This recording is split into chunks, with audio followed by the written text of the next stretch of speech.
Namaste, dear listeners, and welcome to the Iowa channel Astro In with Abhi, Oneness in Astrology and Spirituality, bringing in awareness by Abhi. If you haven't as yet, please click on the subscribe button, hit the like and share button as well, so that my content can reach as many people as possible. We are on the Life Path series. We are on Life Path number 9 now. I've done Life Path number 1 right up until Life Path number 8.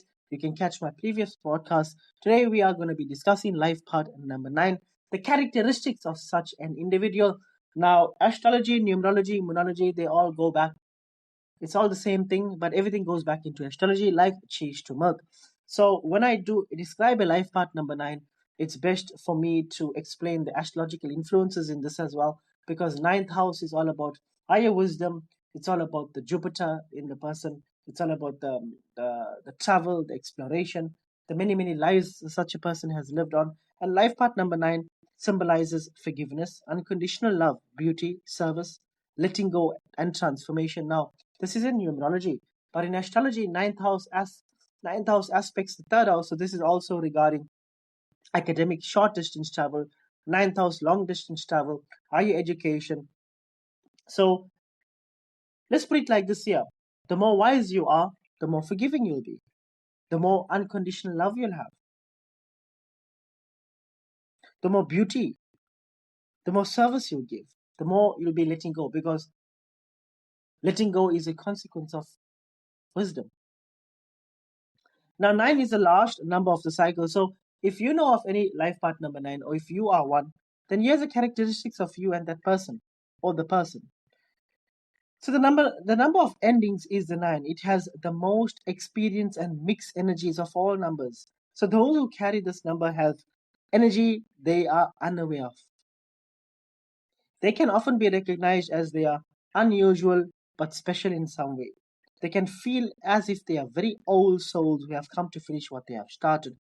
They are very charismatic and easily gain the liking of others. Sometimes they are withdrawn and inconspicuous. At others, theatrical, and the center of attention. Either way, it's not difficult to recognize their uniqueness. Although they can be very communicative and sociable at first, most of them are actually very close people. Rare are those who can say they know the soul of in number 9.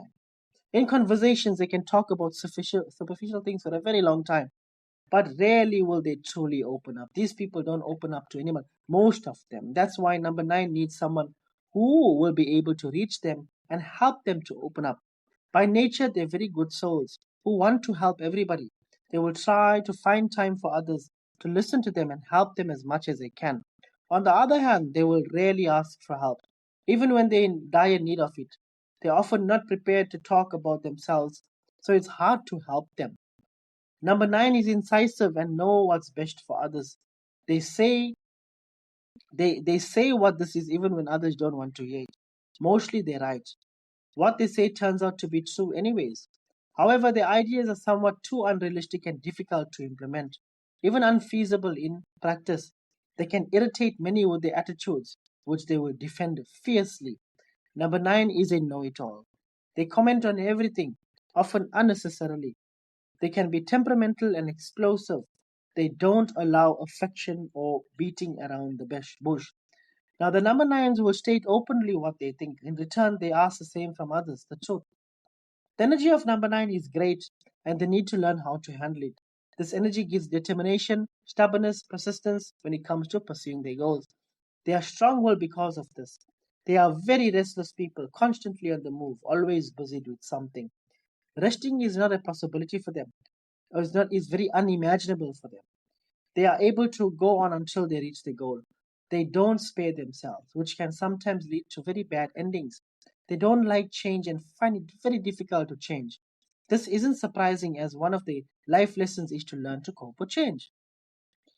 Now, number 9s are very good humanitarian of all numbers. They have the breadth to observe all humanity from a universal point of view and to raise the consciousness of the masses with the ideas and good deeds. They take on the world's problems too personally in their flaw. They go too deep and experience them as if it's their own happening, which can make them very sad, depressed people. Now they suffer a lot of blows in their lives. They often return to the past and live through events all over again, focusing on all the bad things. In such situations, they may conclude that life is too painful. But they need to understand that they will have to let go of many things and many people in their life. You must develop a spiritual path as a nine, because here, once again, like the eight, relationships can be broken very quickly because of the ego. The egos are very higher with most life path number eight, nines. Therefore, instead of feeling bad when something ends, these people need to devote themselves to the next experience. Instead of looking at the past, they should live in the present moment with one eye on the future. Now, if such a person has no spiritual background, such a person becomes very inharmonious, very temperamental. They are very violent and headstrong, like to quarrel, and they often end with argument and a fight. Very stubborn. They are their own greatest enemy. They impose their attitudes and are dominant, irritating many people around them. They don't have the love or breadth of vision necessary to perceive humanity. They can be quite reserved and rarely let anybody close to approach them. Living in their own world, they linger in the past, rewinding and reliving the dramas they've experienced and often provoke themselves by it. So they live in the past, they get themselves angry, and then it ruins their present. So on the dark side, that's the characteristics of a life path number nine. Now I'm not going to go too much more into it. I think I've covered the basics of it. So that's a life path number nine from me to you. Thank you very much, dear listeners. Jai Shri Krishna, Jai Shri Ram, Om Namah Shivaya, Haribol. Goodbye.